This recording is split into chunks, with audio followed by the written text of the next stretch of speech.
กลุ่มพนักงานกลุ่มใหญ่การเมืองป้องกันความสงบจัดกองประชุมสรุปการจัดตั้งปฏิบัติเวียงงานประจำปี 2025 และทิศทางแผนการเวียงงานจุดสูงปี 2026 ในวันที่ 6 มีนาคม 2026 นี้โดยการเป็นประธานของพันเอกสมพรแก้วภูโทนหัวหน้ากลุ่มพนักงานมีคณะพรรคพนักงานหลักเลงนายและพลตำรวจและเขกถึกซื้นเข้าห่วม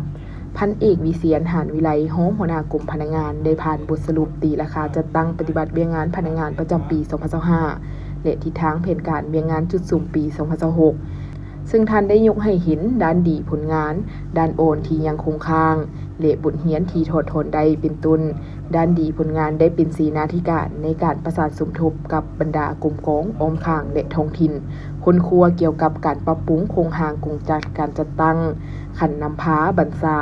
สร้างเพนกำหนดพนักงานสืบทอดเปลี่ยนเทนเพนกำหนดตำแหน่งงานในกำลังป้องกันความสงบนำเสนอขันถึงข้อตกลงว่าด้วยการกำหนดโครงหางการจัดตั้ง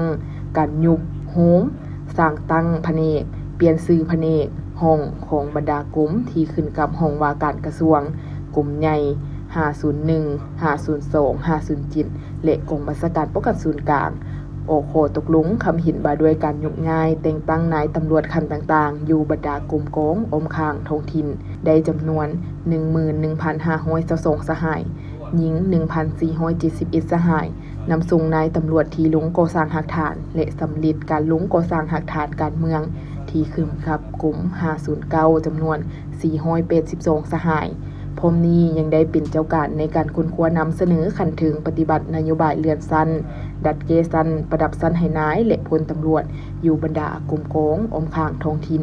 ในนี้เรือนสั้นให้นายตำรวจคันสูง106สหายหญิง3สหายเรือนสั้นนาย10หาสั้นพันโท